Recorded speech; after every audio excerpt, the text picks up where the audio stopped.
Hey, what's up, guys? Jonathan here with Florida Turf Pros. As we approach December 31st, a lot of us are looking at making investments into our business before the end of the year. For one, tax advantages, and two, to make our businesses more productive or more efficient into the coming year.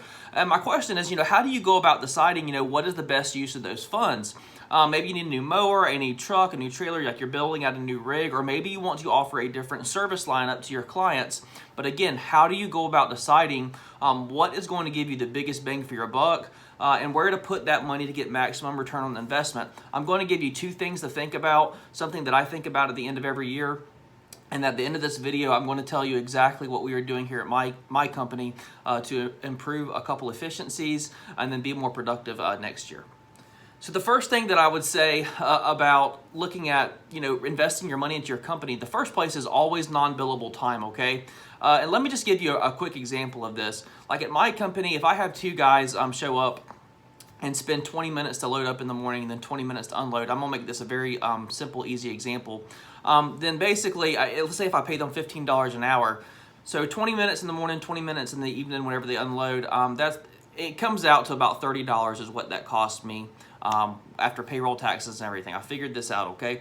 So $30 to load and unload in the morning. And again, that's non-billable time. Well, if you take that and run that out over the week, that's $120 a week because we mow 4 days a week. 3, 6, 9, 12 is $120 a week.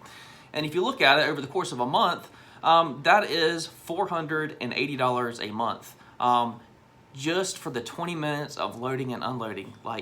So guys, what my point is there are things like that all throughout your business, whether it's going to get ice, going to the gas stations, having to fuel up, throughout the week multiple times. There's all these things in your business. And my question to you is, could you invest in a box truck or something, or an enclosed trailer that will reduce your load and unload time? Maybe that's not the solution for you, but my point is to start thinking your way through those things to drive out the non-billable time. So originally you might think okay, an enclosed trailer is so expensive or a box truck is so expensive. Well, for $480 a month, would you like to have a box truck is my point, I guess.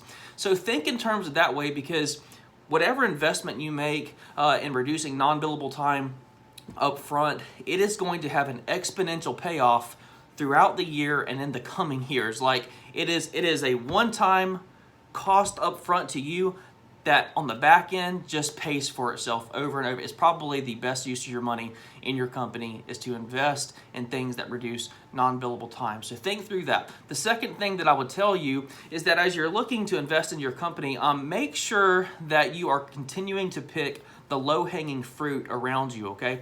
And what I mean by that is this. In our industry, there is a lot of overlap in the services that we offer. Hardscaping, fertilization, weed control, fence building, turf management, mowing, tree trimming, hedge trimming, whatever. There's probably a lot of services that you do. But there is something in your company that you do that is more profitable than anything else. You should know what that thing is, okay? And if you haven't, you need to identify that now. You need to know what it is in your company that you're doing that is the most profitable. And once you have driven down all your non-billable time and made those investments, the next thing to look at is reinvesting into your business, into the thing that yields the highest return on your investment, okay? And when I say pick the low-hanging fruit around you, what I'm saying is, and this is a reality check for me as much as it is for you guys, is while we want to offer new services to our clients and add aerating and overseeding and all these different services to our clients, my argument would be if you have not completely saturated your market and picked all that easy fruit that's just right there around you, there's no point in, if you will, climbing up the tree to reach out on a branch and trying to get a little additional source of revenue. No, figure out what it is that you are most efficient at, that you have really figured out in your business, and continue to invest in that thing. And again, if you have not saturated your market in that thing, you really have no business reaching up on the tree and trying to pluck little tiny additional sources of revenue to drive revenue up. Continue doing the thing that you do the best and pick all the low-hanging fruit around you until your market's completely saturated in that area. And then at that point, we can talk about, reaching up towards higher levels. And again, guys, that for me is very difficult because I want to continue to grow as a business owner. I want to continue to develop our company and offer new service lineups. But in the beginning, especially in the beginning, what matters is profit. that's in the end of the day, like, you're adding these additional sources of revenue to generate extra profit, right? Well, I'm here to tell you that if you have figured out how to do something correctly, your biggest bang for your buck is going to come by investing into that thing and saturating your market in that thing. Okay, so to recap, drive out non-billable time and to reinvest into the thing that you do the best before you reach out and do other services, okay? So what are we doing here at my company? Well, many of y'all have seen the evolution, I guess, of our lawn care rigs. You know, we started with a 42-inch Hustler Raptor my first year in business. My second year in business, I ran a 36-inch stander out of the back of a Ford Ranger. This year, we ran a 52-inch sit-down mower with a 36-inch stander in the back of a trailer. And we ran 3 or 4 guys multiple days and did like 30-plus lawns, you know. So that's not going to work moving forward into 2019.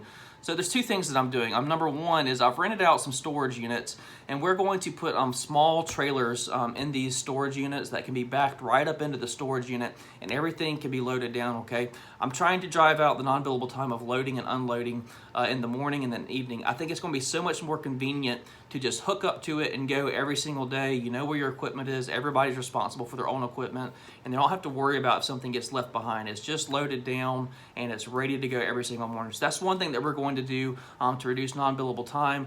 And then also for me, going to the gas station was just really, really frustrating. You know, that was something that I did as the owner, and I usually did it on Sundays, but what happened was I ended up having like just, I'm getting way too many gas cans, and then every morning having to just dump gas into the mowers. You know, you're holding up a 5-gallon, you know, gas can and chugging it into your mower, and you know, that might not be a big deal to some of y'all, but like me doing it every single morning, like I just got tired of it. So what we're doing is we're outfitting our rigs with onboard fueling stations.